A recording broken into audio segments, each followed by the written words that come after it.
Hello and welcome back to Pump with Purpose. This is Dr. Diana here, and I am here to do the next podcast edition. So I want to let you know a little bit about me. I am Dr. Diana. I am a doctor of public administration, a certified lactation counselor, a certified certified breastfeeding specialist, and a certified postpartum doula. I am the CEO and founder of Pump with Purpose. We are a global lactation and postpartum private practice, teaching women all across the world to breast pump. We want to normalize pumping and let the world know that we pump with purpose by offering personalized care to help you define and increase your milk supply with the right pump, flange, products, and schedule. We love to help you to pump based on your body over here on this platform. And so our goal is to change the world one pumping family at a time. So let's jump into this week's podcast episode. We're going to jump right in and jump right out because this is just a reassurance podcast. We get people worried about breast milk color. I'm going to say it again, breast milk color. So this is our pumping survival guide. So if you ever want to go to the bottom of our website, www.pumpwithpurpose.com, as of today, we have 48 different entries. We add to it about every 6 months to update it with new entries, but this is one of the entries in there, breast milk color. We want you to know that we know you may be concerned the moment the breast milk looks different or when it comes out, it's more yellowy. So we're just going to go through some of the breast milk color, talk through them, and let you know. We have a corresponding blog post on our website, www.pumpwithpurpose.com. You can go to the blog section. You can search at the top, breast milk color, and this blog post will come up if you want to read it as well. But the color of breast milk is usually yellow, white, tan, cream, or clear. I'm going to say it again. Yellow, white, tan, cream, clear. But if it's a different color, it could mean different things depending on what color it is. So let's jump into the other colors that you may see. Blue milk. Sometimes the milk changes color after you pump and store it in the refrigerator. It may separate and one of the bottom layers may have a blue tint to it. But that doesn't mean that anything is wrong with it. You can still feed it to your baby.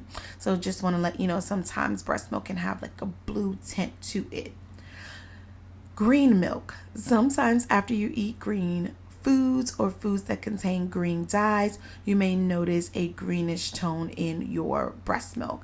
Your breast milk might also have a green tone if you drink green colored beverages, eat a lot of green vegetables, or add certain herbs or vitamin supplements to your diet. So nothing to be concerned about if it's green, especially my vegetarians or people that eat a lot of green leafy foods. You may notice that. Sometimes I think I would see that because I eat a lot of green foods, especially when I was pumping and stuff. So sometimes I would see like a green or blue tint to my milk. Okay, then we have black milk. Black breast milk is linked to antibiotic minosin. I'm just gonna the use of, I'm gonna say like I read it, minosin is not recommended while you're nursing. That's why it's important that you always let your doctor know that you are breastfeeding in any way, nursing and or pumping, before taking any medication. Then we have a brown, rust colored or blood tinged milk. If blood from inside your breast leaks into your milk ducts, your breast milk may look brown, dark orange, or rust colored. If you have cracked nipples, blood can get into the milk, causing it to have red streaks in it as well. But the good thing is that you can still breastfeed. If you continue to notice blood in your milk, you should speak with your doctor about it. But I want to pause there. Yes, that's what the article states, right? But if you are concerned and you as a person does not feel comfortable giving your child milk that you see with blood in it. So let's talk about it. If your baby was nursing, this is for my exclusive pumpers out here. If our babies were nursing, we would not know that our milk had any type of blood in it because we can't see it, mainly unless something baby spits up and we notice it, or baby like has something on their, comes out the side of their mouth or something like that, or you look in their mouth and you can see it. Otherwise, we don't know. So it's definitely a personal preference. So I don't want to make you feel bad if you're like, yeah, I'm going to give my baby this because and then I'm not going to make you feel bad if you're like, listen, I can see it. I know this is right here. I am not going to give this to my child. That is your personal preference. Just make sure if you have a freezer stash, to give baby milk, for that, you could save the other milk for a milk bath. If you don't and you choose, you'd have to supplement if not. So you just got to be careful in doing what is best for you, based on what you see. I mean, we don't shame you in any way if you feel uncomfortable, but that's why we did this podcast episode. That's why we wrote this blog post, because we want you to know the different colors of breast milk. So then we have pink, orange, or red milk. You may notice pink, orange, or red tinge milk after eating foods that are naturally these colors, or after these foods or drinks that contain red, yellow, or orange food dye. Examples of food and drinks that can cause milk to have these colors: beets, orange soda, and red or orange fruit drinks. And so we don't eat or drink any of these, so I can't attest to any of this stuff. I'm just there's we go to sources, and it's at the bottom of the blog post as well, to kind of talk about where we got our information from, so you can see all of that there.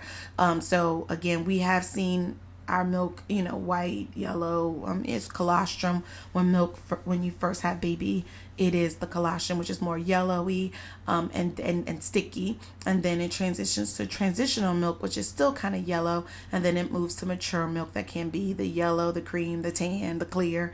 Your milk is your milk. It's amazing as is. Don't let anyone make you think just because your milk is clear than others that means it's less nutritional.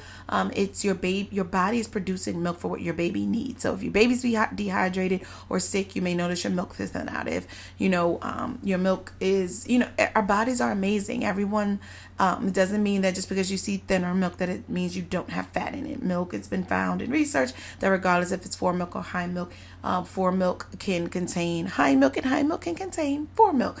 So let's just normalize giving our babies from our bodies, and not, because if we were nursing, let me just clear this all up. If we were nursing, we would know. If we were exclusively nursing, we would know. But because we can see it, we doubt ourselves. Because we can see it, we come up with reasons why our milk looks different from the milk we see on these pumping streets. Out here in these pumping streets, stop comparing yourself to others. Stop comparing your milk to others. If you are having concerns, you need to work with a dietitian.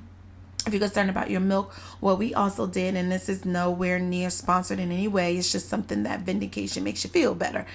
We love Lactation Lab. We've gotten our milk tested with them at age 2, 2.5, and age 3. We have a discount code in our Linktree link. If you go to our website, www.pumpwithpurpose.com, scroll down to the bottom and click Linktree, you will see that page pop up with all of our links to discount codes. And if you scroll down to the bottom, you will see Lactation Lab towards the bottom, and that you can use our discount code if you would want to get your milk tested. So of course, working with a dietitian, of course that has added a cost to it. But if you want to do Lactation Lab, that of course it has pros and cons to everything, right? It's taking a subset of your milk from over a 24-hour period. People have their pros and cons about whatever. I'm just like, let's arm ourselves with information. It's better than telling families and telling you as parents to second guess every little thing. So we love Lactation Lab. It was very vindicating and fine, especially when we did it at age 2. We didn't know about them any sooner. To see that my breast milk was just about almost double formula. So someone was trying to tell me that my breast milk is not nutritional. They are crazy, and I have the proof to show it. I've even had families that the doctor wants them to supplement with formula because they're telling them their breast milk is not as nutritional. Oh, I had one, and I remember I had one client. She was like, she found a lab to test her breast milk wherever she lived. She drove to it, got it tested. Of course, it was more nutritional than formula. She came back to her doctor and was like, get off of my back. My breast milk is more nutritional. So please understand, it's all about arming you with information to know that your breast milk is amazing as is. It's nutritionally beneficial for your child. It's good. And so continuing to second guess yourself just because we can see it is a problem. So I want to encourage you this day and every day. If to anyone reading this or listening to this, not you not reading it, but listening to this podcast, I want to encourage you this day and every day. Stop letting people doubt your body, make you doubt your body. Stop you doubting your body. Your body's amazing as is. Something that's going on, figure out what's going on. Let's, if you're not happy with something, increasing your milk supply, maintaining your milk supply, sustaining your milk supply, wanting to safely downregulate your milk supply. Like let's do those things. But to second guess every little thing, it's just gonna cause you more stress. Oh, I feel my letdowns. Oh, I don't feel my letdowns. Oh, my breast milk looks thin. Oh, my breast milk looks too thick. Oh, I got a fat plug. I know families, some people have told me they take the top layer off, and I'm like, what? All of it's amazing. Just shake it back up. I don't judge what you do, but I'm just saying, that's just saying that parts of your body or your breast milk is not amazing as is. I didn't do any of that stuff. I was just like, my milk is amazing as is, and I wasn't going to let anyone make me second guess myself. You get letdowns, you don't. Letdowns is milk letting down from your breast. Doesn't matter if it dribbles or sprays, it adds up to ounces, and that's what's important. I got clients that don't even spray at all. They just drip, heavy drips, and they make 10 ounces. And I got clients that may spray, and at the end they may have 4 or 5. Please stop allowing the social media streets, the pressure to make you second guess yourself. Your body's amazing as is. I'm going to say it again and again and again. Your breast milk is amazing. It's nutritionally beneficial for your child, for what your baby needs at that time. So I don't want you to second guess yourself. If you're concerned about the color, listen to that part again. Talk to your doctor. Get a dietitian if you're concerned and wanting to increase anything, the nutritional content of your milk. Get your milk tested by Lactation Lab or a dietitian or a registered dietitian, whatever you need to do to help you to be informed about what you need to do. But please be informed first before you just start looking at your milk and saying, oh, this don't look right. What? That's not, no, let's not do that. Let's not do that, y'all. Let's not. If you listen to this message, you're supposed to be. If you made it this far in this podcast, you're supposed to be. This message is for you. So I'm going to close out here. This is Dr. Diana here. This is the podcast episode for Breastmilk Color with some other encouragement along the way, because I know somebody's listening to this because they're concerned about their breast milk color. So if you are listening to the parts that you need to, bring in your doctor, get your breast milk tested, work with a dietitian if you want to change the nutritional content. But even in Lactation Lab, it'll tell you, based on where you are in the ranges, they'll give you suggestions for food to eat as well. So it's just so many options. We don't have to suffer in silence. We don't have to just go by the look of something, because that tells you nothing for breast milk. Let me tell you that. So I am just so happy to do this podcast episode and let you know it is almost midnight here. And I'm so happy. I really wanted to get this done, to get this out to you all. So I hope whoever is meant to make it to this far in the podcast has a better feeling about all that is going on right now. So this is Dr. Diana here. Until next time, with Pump with Purpose.